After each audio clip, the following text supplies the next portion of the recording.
जो हमारा दूसरी जो इकाई है कच्छ की सैर। अगले वीडियो में मैंने आपको इस पाठ की समझौती दी थी। अब इस वीडियो के जरिए मैं आपको अभ्यास के प्रश्न जवाब समझाने जा रही हूँ।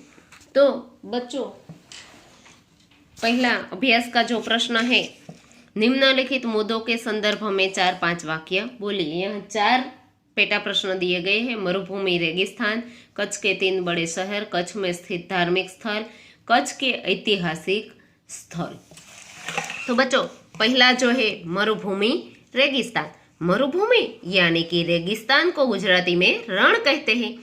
रेगिस्तान में दूर दूर तक रेत ही रेत दिखाई देती है, उसे मरुभूमि या रेगिस्तान भी कहते हैं। मरुभूमि में बहुत कम वर्षा यानी कि बारिश होने के कारण वहां पानी के लिए दूर दूर तक जाना पड़ता है। इस कारण मरुभूमि में वृक्ष नहीं होते और ऐसे प्रदेश में खेती भी बहुत कम होती है क्योंकि पानी नहीं होता। इसलिए मरुभूमि में लोग ज्यादातर ऊंट पर सवारी करते हैं। ऊंट को रेगिस्तान का जहाज कहा जाता है क्योंकि वह कई दिनों तक बिना पानी के चला सकता है। इसलिए कच्छ के 3 बड़े शहर। कच्छ के 3 बड़े शहर मांडवी, भुज और मुंद्रा है। मांडवी अत्यंत सुंदर बंदरगाह है। यह बहुत बड़ा प्राचीन नगर है। यहाँ राजमहल, पवन चक्की और समुद्र तट देखने लायक स्थल है। भुज बहुत ही वैभवशाली नगर है, पर कच्छ का मुख्य नगर भी है। आईना महल, प्राग महल, टावर, स्वामीनारायण मंदिर, हिल गार्डन, हमीरसर तालाब, भुजिया पहाड़, लोक संग्रहालय, विश्वविद्यालय आदि के दर्शन करके हम आनंद ले सकते हैं। मुंद्रा में कई सारे उद्योगों का विकास भी हुआ है। मुंद्रा है वह तहसील का मुख्य केंद्र है। तीसरा जो प्रश्न है, कच्छ में स्थित धार्मिक स्थल। वो थे 3 बड़े शहर, अब है धार्मिक स्थल। भद्रेश्वर, नारायण सरोवर, लखपत, कोटेश्वर, भुज और हाजीपीर कच्छ के मुख्य धार्मिक स्थल है। भद्रेश्वर अति प्रिय जैन यात्रा धाम है। संगमरमर से बना 250 वर्ष पुराना जिनालय भूकंप से खंडित हो गया था। कितने साल पुराना बच्चों? 250 वर्ष खंडित हो गया था। अब उसे आधुनिक ढंग से पुनः निर्माण किया है। नारायण सरोवर अति प्राचीन पौराणिक धार्मिक स्थान है। यह रामायण काल का माना जाता है। लखपत में गुरु नानक की चरण रज से पावन बनाया गया गुरुद्वारा है और हाजीपीर मुसलमानों का पवित्र स्थान है। इसके अलावा अंजार में जैसल तोरल की समाधि, यह भी बहुत पुराना धार्मिक स्थल है। अब चौथा है बच्चों कच्छ के ऐतिहासिक स्थल, यानी कि उससे जो कुछ इतिहास जुड़ा है, ऐसे स्थल को ऐतिहासिक स्थल कहते हैं। सामखियाली के उत्तर में धोलावीरा एक ऐतिहासिक स्थान है। यहाँ भारत का अति प्राचीन मोहनजोदड़ो संस्कृति के अवशेष पाए जाते हैं। लखपत गुरु नानक की स्मृति से जुड़ा प्राचीन स्थल है। किसी समय यह एक समृद्ध नगर था। यहाँ का किला पुराने इतिहास की याद दिलाता है। तो बच्चों, इस तरह से जो कई स्थल और उसके बारे में टूक में जो 4-5 मुद्दों में उसके वर्णन किया गया है। अब दूसरा जो प्रश्न है, निम्नलिखित प्रश्नों के उत्तर दीजिए। तो पहला है, आप पाठशाला में से किसी यात्रा पर यानी कि प्रवास या पर्यटन पर गए हुए हैं तो उसका वर्णन अपने शब्दों में कीजिए। तो बच्चों, यह जो है यह अगले साल यानी कि 1819 में जो साला में से पर्यटन किया गया था उसका वर्णन यहाँ लिखा हुआ है। आप भी अपना कोई यादगार प्रसंग लिख सकते हैं जो पहले गए हुए हैं।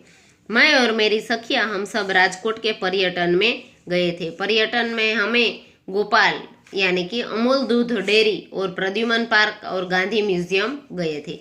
पर्यटन के 3 दिन पहले ही पाठशाला के आचार्य ने बस वाले को कह दिया और हम सब ने पर्यटन में जाने की तैयारियां शुरू कर दी।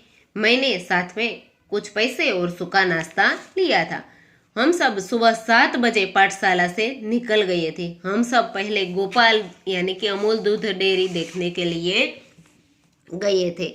यह अमूल दूध डेयरी बहुत ही बड़ी जगह में विकसित थी।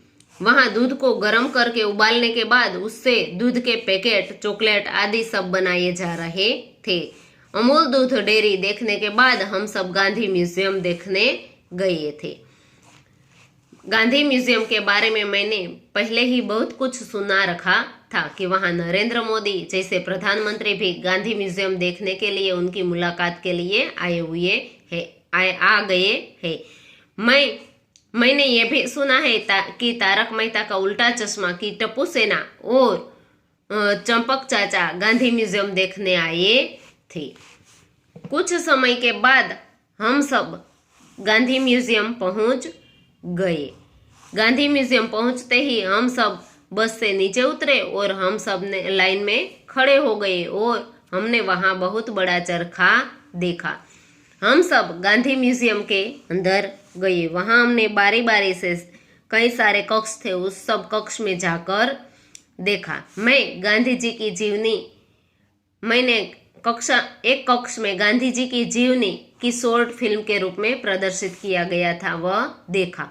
एक जगह ऐसी थी जहां गांधी जी के सामने कोई एक विद्यार्थी बैठता और गांधी जी 3 प्रश्न पूछते, जिनके उत्तर मैंने अच्छी तरह से दिए। बाद में दोपहर का भोजन लिया जिसमें हमने दाल पकवान खाए। हम सब खाने के बाद गांधी म्यूजियम के एक कमरे में गांधी जी के जहां तस्वीर लगी थी वहां गए और वह शॉप थी जहां से किचन, बॉलपेन, मूर्ति, पुस्तकें आदि सब खरीद सकते थे। मैंने 2 किचन लिए। फिर हम सब प्रद्युमन पार्क देखने गए।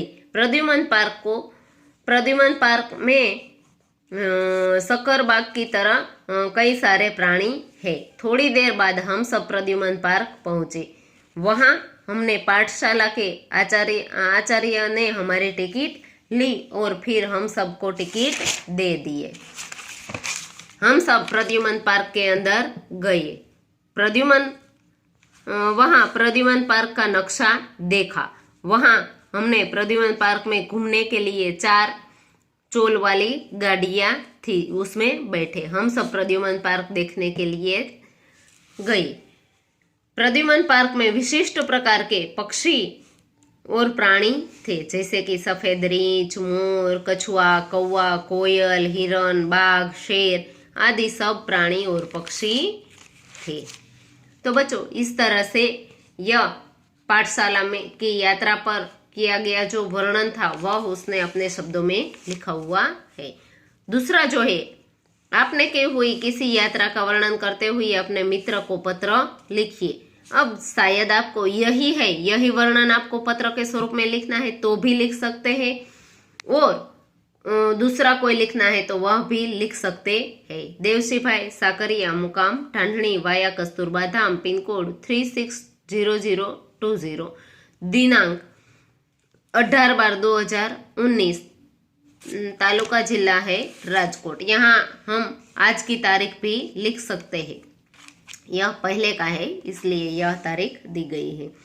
प्रिय मित्र, प्रिया, मैं 1 सप्ताह के यात्रा में गई थी। हम द्वारका, जूनागढ़, माधवपुर, सोमनाथ, नागेश्वर, बेट द्वारका और कागवड़ और पोरबंदर भी गए थे। हम द्वारका से बेट द्वारका जाने के लिए नाव में बैठ के गए थे। हम वहां से पोरबंदर गए थे। यहाँ हमने गांधी जी की जीवनी को सुना और देखा। सोमनाथ में हमने बड़ी सी मछली, ऊंट आदि सब देखा। हमने ऊंट पर सवारी की थी। बाद में हम जूनागढ़ गए। जूनागढ़ में हमने सभी राजाओं के बारे में जाना और उनकी तस्वीरें देखी। वहां हमने दारूगोला भी देखा। माधवपुर का दरिया बहुत ही विशाल है। वहां से हम नागेश्वर गए थे। नागेश्वर में हमने बहुत बड़ी शिव जी की मूर्ति देखी थी। कागवड़ में हमने खोड़ल माता जी का बहुत बड़ा मंदिर देखा और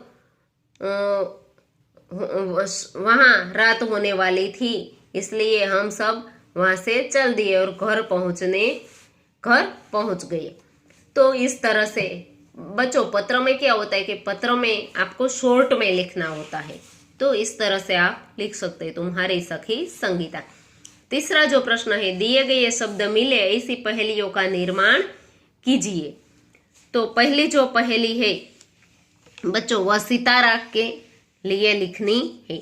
आकाश में रहता हूँ रात भर चमकता हूँ, आकाश में रहता हूँ रात भर चमकता हूँ, दिन में छिप जाता हूँ, सूर्यास्त होने के बाद फिर निकल आता हूँ, चम चम चम चम चमकता हूँ, रहता हूँ मौन, मैं हूँ कौन?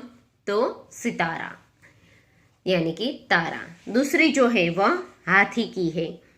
गणपति जैसा मुंह है मेरा काया खूब विशाल, गणपति जैसा मुंह है मेरा काया खूब विशाल, सबसे बड़ा जानवर हूं मैं, मस्त है मेरी चाल।